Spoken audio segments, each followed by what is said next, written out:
Good afternoon everyone. शेवटच्या लेक्चरला आपण पाहिलेला होता चॅप्टर नंबर 3 चा क्वेश्चन नंबर 6. याच्यामध्ये कुठला रिएक्टंट ऑक्सिडेशन करतो, कुठला रिएक्टंट रिडक्शन करतो, या बाबतीत आपण चर्चा केलेली होती. त्याच्यासाठी परत त्या क्वेश्चन मध्ये ऑक्सिडेशन आणि रिडक्शन कसं होतं त्यासाठी त्या 4 रिएक्शन पैकी एक रिएक्शन आपण परत एक प्रॅक्टिसला घेऊ आणि मग पुढच्या कन्सेप्टकडे जाऊयात. ओके, रिएक्शन आहे निकेल ऑक्साइड प्लस हायड्रोजन. बरोबर ना? इथपर्यंत आपण लास्ट लेक्चरला पोहोचलेलो होतो. आता यापासून तयार झालेला जो प्रोडक्ट आहे Na प्लस H2O. आणि ही एक कोणती रिएक्शन आहे? ही एक रेडॉक्स रिएक्शन आहे. Redox reaction. ओके, हे कसली रिएक्शन आहे? एक रेडॉक्स रिएक्शन आहे. आता बेसिकली आपण या मुद्द्याकडे याच्यासाठी जातो आहोत. रेडॉक्स रिएक्शन कसं काय म्हणतो आपण याला, की ज्या ठिकाणी ऑक्सिजन आहे, एक जण लॉस करणार आहे, दुसरा गेन करणार आहे. जो कंपाऊंड ऑक्सिजनचा लॉस करतो, loss of oxygen is called reduction. म्हणजे याने लॉस केलेला आहे बघा, याच्याकडे NiO2 आहे, इथं Na झाला, म्हणजे या कंपाऊंडनी ऑक्सिजनचा लॉस केला, म्हणून याला आपण रिडक्शन रिएक्शन करतो असं म्हणतो. आणि ऑक्सिजन त्याचा गेन करणार आहे, म्हणून त्याला आपण ऑक्सिडेशन असं म्हणतो. म्हणजे हा ऑक्सिडेशन करतो, हा रिडक्शन करतो. म्हणून याला आपण बेसिकली रेडॉक्स रिएक्शन असं म्हणतो आहोत. मग आता पुढच्या मुद्द्याकडे जायचं आहे. According to the electron gain or loss base, याला आपण कसं रेडॉक्स रिएक्शन किंवा कसं ऑक्सिडेशन आणि कशा प्रकारे रिडक्शन रिएक्शन ठरवायचं आहे याच्याबद्दल आपण चर्चा करू. बघा, NiO यामध्ये ऑक्सिजनची व्हॅलेन्सी किती आहे? 2. बरोबर. आता ऑक्सिजनची व्हॅलेन्सी 2 आहे, याचा अर्थ निकेलची व्हॅलेन्सी किती असली पाहिजे? 2. कारण जोपर्यंत दोघांच्या म्हणजे कुठलाही बघा, आता यापूर्वी एका एक्झाम्पल मध्ये आपण बघितलेलं आहे MgO. इथं पण याची व्हॅलेन्सी किती होती? 2. याची व्हॅलेन्सी किती होती? 2. 2 1 2 आणि मग या एकने असं कंबाईन करतो आपण. पण आता जर या कंपाऊंड मध्ये याचा ऑक्सिडेशन नंबर जर विचारला तर तुम्ही याला +2 लिहिता, आणि ऑक्सिजनचा ऑक्सिडेशन नंबर विचारला तर तुम्ही याला -2 लिहिता. का? कारण मेटलची प्रॉपर्टी आहे इलेक्ट्रॉन डोनेट करण्याची. मेटलनी ऑक्सिजनला इलेक्ट्रॉन डोनेट केले, म्हणजेच मेटलकडे असणाऱ्या 2 इलेक्ट्रॉनचा लॉस झाला. लॉस झाल्यामुळं पॉझिटिव्ह चार्ज, गेन झाल्यामुळं निगेटिव्ह चार्ज. तर या कंपाऊंड मध्ये निकेलचं ऑक्सिडेशन आपण या ठिकाणी दाखवलेलं आहे.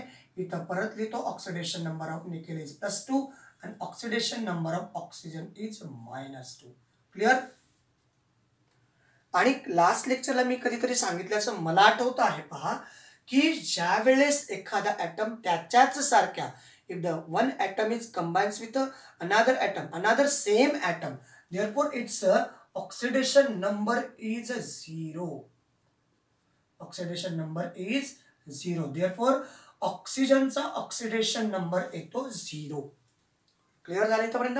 मग आता जेव्हा आपण पलीकडे निकेल काय सांगतो आहे, निकेलच्या डोक्यावरती कुठला चार्ज आहे का?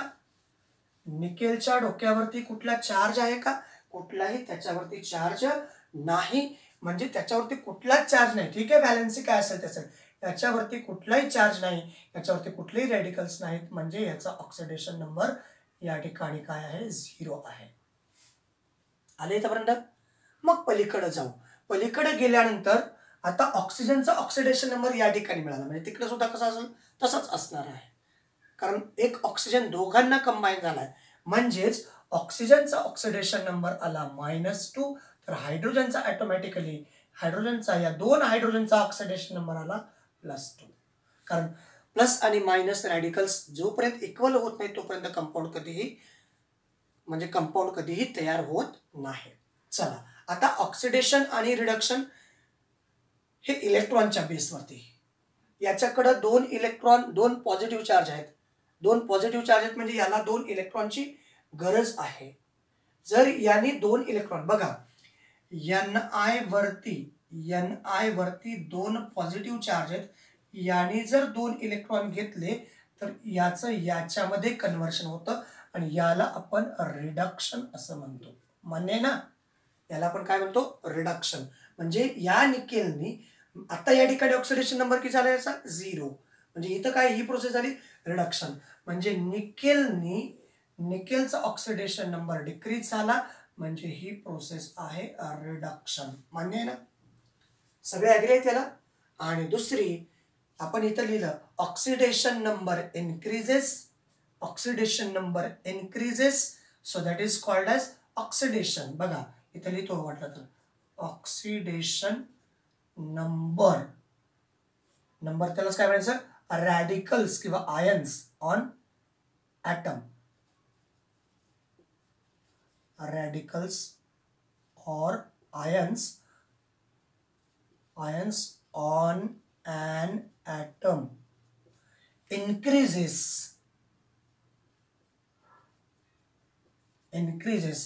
that is काय आहे ऑक्सिडेशन नंबर इन्क्रीज झाला किंवा रॅडिकल्स इन्क्रीज झाले किंवा आयन्स इन्क्रीज झाले तर त्याला म्हणायचं कोणते आयन्स इन्क्रीज झाले? कोणते आयन्स? पॉझिटिव्ह आयन्स इन्क्रीज व्हायला पाहिजे. बेसिकली पॉझिटिव्ह आयन इन्क्रीज व्हायला लागले तर त्याला काय म्हणायचं? ऑक्सिडेशन म्हणायचं. बरोबर आहे. आणि जर आता दुसरी बाजू डिक्रीज होत असतील तर त्याला काय म्हणायचं? रिडक्शन म्हणायचं. आता इथं किती होते? +2 कडनं +1 वाढला का कमी झाला? कमी झाला. आणि पुन्हा काय झाला? 0. म्हणजे काय झाला? डिक्रीज झाला. ऑक्सिडेशन नंबर डिक्रीज झाला. तर ऑक्सिडेशन नंबर या ठिकाणी फक्त एवढं चेंज करतो if it is a decreases बाकी ॲज इट इज डिक्रीजेस त्याला काय म्हणायचं? That is reduction. डिक्रीज केल्यानंतर काय म्हणणार त्याला? रिडक्शन. मग या ठिकाणी +2 होता इथं 0 झाला. ऑक्सिडेशन नंबर कमी झाला रिडक्शन.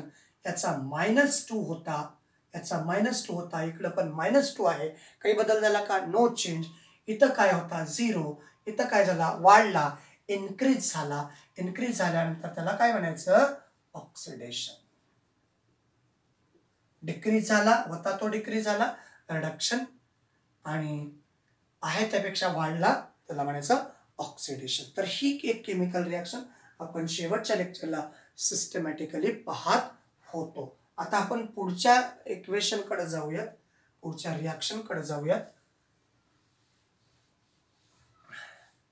पुढचा प्रश्न आहे नेक्स्ट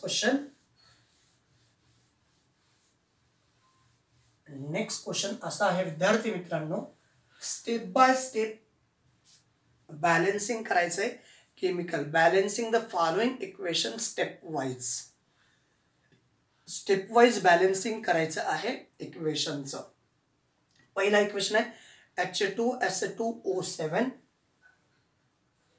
H2SO7 लिक्विड स्टेट मध्ये प्लस H2O लिक्विड मध्ये H2O लिक्विड स्टेट मध्ये आणि कन्व्हर्शन आहे H2SO4 लिक्विड स्टेट मध्ये. मुद्दा आला का लक्षात? बघा सगळ्यांना मुद्दा लक्षात आला का? पहा, ही रिॲक्शन आपल्याला स्टेप वाईज बॅलन्स करायची आहे. आणि मग आता ते कशी बॅलन्स करायची पाहू. पहिली काय करायचंय? पहिले काय दिलेलं equation, this equation is write down as it is according to our question. Then we find out left hand side and right hand side. पहिली स्टेप झाली आपली, ही पहिलीच स्टेप आहे आता सध्या बोर्डवरती जी मांडलेली आहे, that is the first step. आता आपण LHS चेक करणार. फाइंड आउट LHS आणि इकडे लिहू आपण RHS. ओके. मग LHS मध्ये काय बघा, हायड्रोजन, सल्फर आणि ऑक्सिजन राईट हँडमध्ये सुद्धा हायड्रोजन, सल्फर आणि ऑक्सिजन आहेत. हायड्रोजन आहेत या ठिकाणी 2 आहेत, या ठिकाणी 2, that is equal to 4. Sulphur आहेत या ठिकाणी 2 आणि ऑक्सिजन आहेत 8. बघा, सल्फर 2 आहेत, ऑक्सिजन इथं 7 आणि या ठिकाणी 1, 8 अशा प्रकारे आहेत. इकडं हायड्रोजन आहेत, इथं H इज इक्वल्स टू आहे 2, S इज इक्वल्स टू 1 आणि काय O इज इक्वल टू 4. मुद्दा एक लक्षात घ्यायचा आहे, जेव्हा कुठलेही रिॲक्शन बॅलन्स करत असताना जो कोइफिशियंट आपण यूज करणार आहोत, any one of the coefficient is use in a balance chemical equation, that time to cannot change the property, original property of the reactant as well as product. Reactant किंवा product मधल्या कोणाच्याही property बदलल्या नाही पाहिजे याची काळजी घ्यायची आहे. चला ओके, आता बेसिकली हे आपल्याला म्हणजे ही रिॲक्शन अनबॅलन्स आहे कन्फर्म झालं, कारण या ठिकाणी हायड्रोजन 4 आहेत, इथं हायड्रोजन 2 आहेत, या ठिकाणी सल्फर 2 आहे, या ठिकाणी सल्फर 1 आहे, या ठिकाणी ऑक्सिजन 8, ऑक्सिजन 4. मग आता बॅलन्स करायचं म्हणजे लेफ्ट हँड साईडला पेक्षा राईट हँड साईडमध्ये जे काही ॲटम्स आहेत, एलिमेंट्स आहेत, एलिमेंटचे ॲटम्स आहेत त्यांचं प्रमाण कमी आहे. मग पहिल्यांदा बॅलन्स करण्यासाठी so there is a hydrogen is 4, hydrogen is 2. We balance hydrogen, we cannot right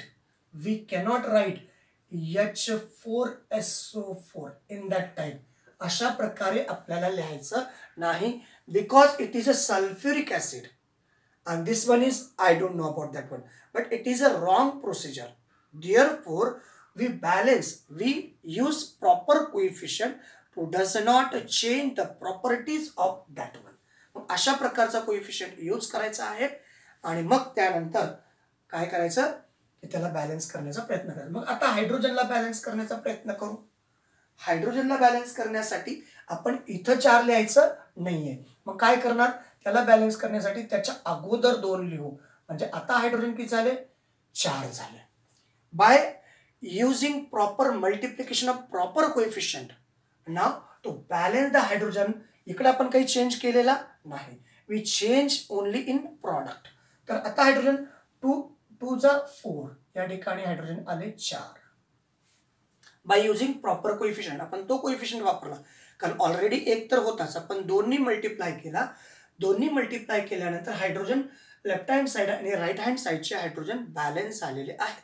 म्हणजे प्रॉपर कोइफिशियंटनी मल्टिप्लाय केल्यानंतर पुन्हा ॲटम LHS आणि RHS चे काउंट करायचे. पहिली स्टेप काय, the given equation is write as it is, first step. Second step, to identify if the reaction is balanced or unbalanced according to the number of atom on LHS and number of atom on RHS.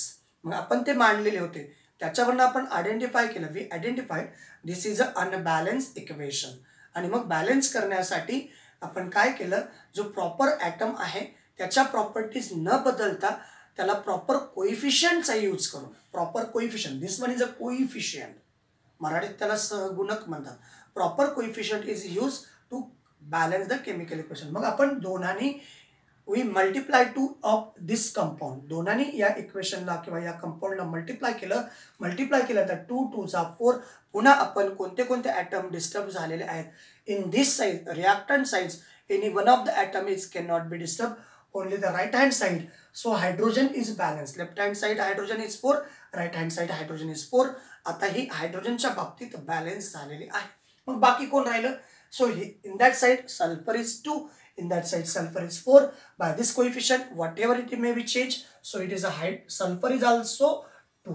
आता दोन constituent balance झालेले आहेत, left hand साईडला आणि right hand साईडला hydrogen आणि sulphur balance झालेले आहेत. कारण या 2नी या सल्फरला सुद्धा आपण मल्टिप्लाय करतो. दिस 2 is multiply by sulphur and this 2 is multiplied by oxygen. मग दोन्हांनी 4ला मल्टिप्लाय केल्यानंतर 8 आलं. Now by applying proper coefficient left hand side and right hand side of these constituent are equal, so therefore it is balance chemical equation किंवा reaction. आता ही balance chemical reaction झालेली आहे. पोहोचले का इथपर्यंत सगळे. नक्की पोचले? कळलं का? पहिली स्टेप दिलेली रिॲक्शन जशास तसं मांडायची. दुसरी रिॲक्शन बॅलन्स आहे की नाही, अनबॅलन्स आहे का बॅलन्स आहे हे ठरवण्यासाठी लेफ्ट हँड साईडचे आणि राईट हँड साईडचे ॲटमचं काय करायचं, काउंटिंग करायचं. त्याच्यानंतर तुम्हाला आयडेंटिफाय होईल इट इज बॅलन्स किंवा अनबॅलन्स. तिसऱ्या स्टेपला प्रॉपर कुठल्याही एखाद्या ॲटमला बॅलन्स करण्यासाठी प्रॉपर कोएफिशियंटचा यूज करायचा. प्रॉपर कोएफिशियंट यूज केल्यानंतर त्या कन्स्टिट्युएंट कंपाऊंडच्या प्रॉपर्टी बदलल्या नाही पाहिजे याची काळजी घ्यायची. मग आपण प्रॉपर कोएफिशियंट यूज केल्यानंतर पुन्हा ॲटम कोणते कोणते बॅलन्स झालेत ते या टेबलच्या माध्यमातून काउंटिंग करायचं. जर एकाच कोएफिशियंटनी प्रॉपर कोएफिशियंटनी सगळेच्या सगळे ॲटम जर बॅलन्स होत असतील तर फायनली म्हणायचं it is balance chemical equation. आला का इथपर्यंत लक्षात सगळ्यांना? काही शंका आहे का सगळ्यांना? पहा, सगळ्यांनी व्यवस्थित पहा. शंका आहे? चला ओके, पुढच्या रिॲक्शनकडे जाऊयात आपण. पुढची रिॲक्शन अशी आहे. नेक्स्ट रिॲक्शन बॅलन्सिंगसाठी आपल्याला आणखीन रिॲक्शन दिलेले आहेत. 4 रिॲक्शन दिलेले आहेत आपल्याकडे बॅलन्सिंगसाठी. तर नेक्स्ट रिॲक्शनकडे आपण जाऊयात. ओके, चला नेक्स्ट रिॲक्शन. नेक्स्ट रिॲक्शन आहे SO2 प्लस SO2 हा गॅसेस स्टेटमध्ये,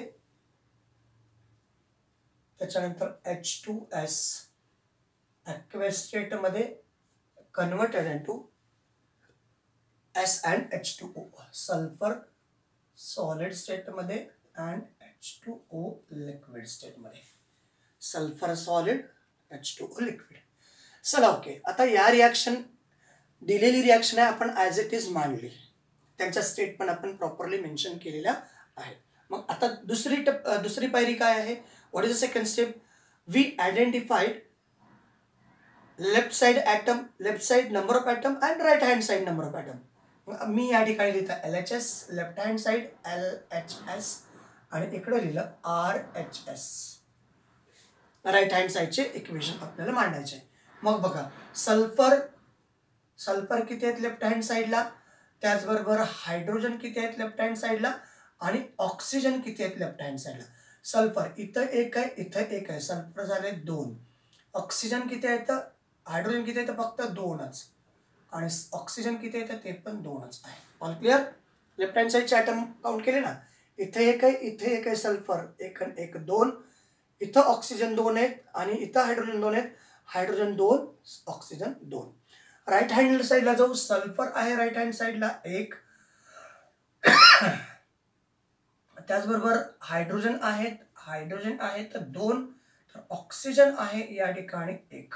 नाव this is a unbalance chemical equation. आता याच्यावर आपण LHS आणि RHS मांडला की आपल्याला काय समजलं? What we know. So this is a unbalance chemical reaction. यापैकी कुठल्याही ॲटमला पहिल्यांदा बॅलन्स करण्याचा प्रयत्न करा. बेसिकली ज्याची number of atom in this reaction involving number of atom is more, those reaction initially to take the balancing. म्हणजे ज्याची संख्या जास्त आहे त्याला बॅलन्सिंगसाठी घ्या. बघा, बॅलन्स कोण आहे सध्या? Hydrogen is balance, already hydrogen is balance. Then oxygen is unbalance. In that side oxygen is 2, in that side oxygen is 1, in that side sulphur is 2, in that side sulphur is 1. So काय करायचं मग आता आपण? मग याला आपण काय करायचं पहा. पहिल्यांदा आपण सल्फरला बॅलन्स करायचं का ऑक्सिजनला बॅलन्स करायचं? कोणालाही, कारण तुम्हाला दोन्हीपैकी एक ऑप्शन आहे, इथं पण हा जास्त आहे, इथं पण हा जास्त आहे, इकडे हे दोघं सारखे आहेत. मग आपण पहिल्यांदा ऑक्सिजनला बॅलन्स करण्याचा प्रयत्न करू विदाउट चेंजिंग प्रॉपर्टी. मग ऑक्सिजनला बॅलन्स करण्यासाठी मी जर इथं 2 लिहिला तर that is a wrong procedure. So therefore आपण काय करायचं माहिती आहे का? हा लिक्विड स्टेटमध्ये आहे तर याच्या अगोदर 2 लिहायचा द कोएफिशियंट. आता प्रॉपर्टी बदलल्या का? नाही. अगोदर मी जसं लिहिलं O2च्या बाजूला जर 2 लिहिला असता, if we write the 2 in the beside of O, so that time that compound completely change the property. So what is the property? H2O2, that is called as hydrogen peroxide. हा काय झाला? हायड्रोजन पेरॉक्साइड होतो, म्हणजे त्याच्या property totally change झाल्या. मग आता आपण त्याच्या ऐवजी प्रॉपर्टी आपल्याला बदलता येतील का? नाही. म्हणून काय केलं आपण, प्रॉपर कोइफिशियंट या कंपाऊंडच्या अगोदर लिहिला 2. आता काय बॅलन्स झालं पहा. नाव oxygen is balanced. Left hand side oxygen is 2, right hand side this 2 is multiplied by O. So therefore oxygen is balanced. Oxygen is balanced. आता oxygen balance झाले. त्याच्यानंतर पण प्रॉब्लेम असा झाला की हायड्रोजन अनबॅलन्स झाले. In that side hydrogen is 2 and in that side hydrogen is 4. Okay, hydrogen is 4. Now the sulfur is remains as it is. आता पुन्हा हायड्रोजनला बॅलन्स करायचं आहे आणि सल्फरला. आता ऑक्सिजन बॅलन्स आहे, मग हायड्रोजन आणि सल्फर बॅलन्स नाही आहेत. मग आता काय करायचं, व्हॉट वी कॅरी. मग लेफ्ट हँड साईडला हायड्रोजनला आपण थोडंसं चेंज करू. या ठिकाणी याचा कोइफिशियंट इन्क्रीज केला. Here is we write 2. Now पुन्हा चेक करायचं left hand side and right hand side. मग याला 2 आणि मल्टिप्लाय केल्यानंतर इथं फक्त 2 आणि 2 या ठिकाणी 4 येईल. Now left hand side oxygen and hydrogen are balance. Left hand side oxygen is balance, hydrogen is balance. 2 2s are 4, 2 2s are 4. So who is remains? Only sulfur is remains for balancing. In that side sulfur is a 2 plus 1. In that side sulfur is a 3. If we write 3 here, now overall reaction is balance.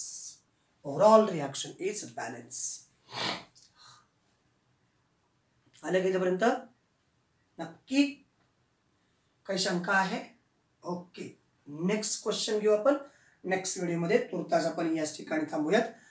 Thank you, thanks a lot.